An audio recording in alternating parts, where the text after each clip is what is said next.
বার্ষিক পরীক্ষা 2025, যারা তোমরা বার্ষিক পরীক্ষা 2025 দিবা, ক্লাস 7-এ পড়ো, মানে সপ্তম শ্রেণীতে, সাবজেক্ট ইংরেজি দ্বিতীয় পত্র। আজকে কুইশনটা দেখবো, যে কুইশনটা তোমরা কমন পাইবা অনেক বেশি। তো এই কুইশনটাতে তো চলো আমরা দেখি, অত্যন্ত গুরুত্বপূর্ণ একটা প্রশ্ন রাখা হয়েছে। তো 1 নঙে তোমাদের আসে কি? 1 নঙে আসে দেখো শূন্যস্থান এ থেকে যে পর্যন্ত। তো এখানে 10টা শূন্যস্থান আসছে, 10টা শূন্যস্থান এই 10টা বক্স থেকে নিয়ে ফিল আপ করতে হবে, মানে তোমাদেরকে বসাইতে হবে সঠিকটা সঠিক জায়গায়। প্রিপোজিশন, তো প্রিপোজিশন আমরা জানি, হ্যাঁ, বা পারি। প্রিপোজিশনের নিয়ম যারা পারো তারা এখানে বসাইতে পারবা প্রিপোজিশনে। তোমাদেরকে তোমরা চাইলে এটাও দিতে পারো অথবা প্রিপোজিশনও দিতে পারো, যেটাই দিতে পারো। অর দিয়ে দিছে। পরে 2 নঙে বাংলাদেশ দিয়ে একটা টেবিল আসছে, সেই টেবিলটাতে 5টা লাইন তৈরি করতে হবে, যে লাইনগুলা অর্থবোধক হয়। তো 5টা লাইন তৈরি করতে পারলে 5 মার্ক পাইবা। 3 নঙে আসছে তোমাদের 5 মার্কের জন্য রাইট ফর্ম অফ ভার্ব। এই যে ভার্ব গুলা বি, এম ইজ আর অজয়ের হবে। তারপরে এইখানে ধরো এই যে ব্র্যাকেটের ভিতরে সি, তারপরে যে ভার্ব গুলা দেওয়া আছে সেই ভার্ব গুলা তোমাদেরকে সঠিক ভুল দেওয়া আছে সঠিক করে লিখতে হবে। তারপরে 4 নঙে তোমাদেরকে কি করতে হবে?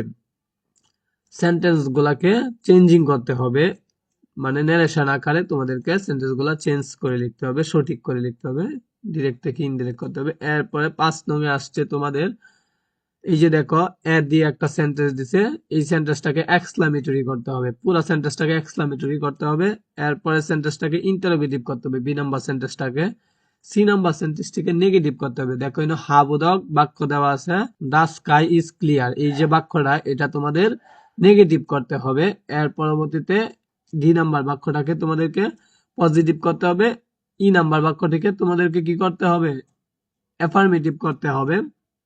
6 নঙে আসছে প্লাঞ্চুয়েশন, এই যে দেখো প্লাঞ্চুয়েশন, প্লাঞ্চুয়েশন মানে এখানে তোমাদের ভুল দেওয়া আছে, তো তোমাদেরকে সঠিক করতে হবে। হ্যাঁ, মনে করো যেখানে পুলিশ স্টপ হওয়ার কথা সেখানে তোমাদেরকে দিতে হবে, এটা হলো প্রনাউন্সিয়েশন।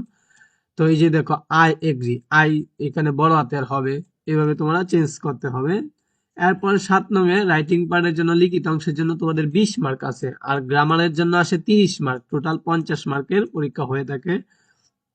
তো আমরা যদি দেখি এটা কি করতে হবে, তোমাদের স্কুলের নাম দেওয়া আছে মডেল হাই স্কুল, হ্যাঁ, মনির মনির মডেল হাই স্কুল, এই স্কুলের নামটা দিতে হবে এবং জায়গার নাম দিতে হবে বরিশাল, না হলে কিন্তু তোমাদের ভুল হবে। হ্যাঁ, তো তোমরা এই জায়গার নাম না দিয়া বা স্কুলের নাম না দিয়া তোমরা যদি তোমাদের নিজেদের স্কুলের নাম দাও তাহলে স্যারে কিন্তু কেটে দিবে, কোনো নাম্বার দিবে না।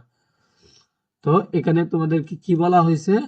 স্টুডেন্টশিপ, হেডমাস্টারের কাছে স্টুডেন্টশিপ সে অ্যাপ্লিকেশন লেখার জন্য।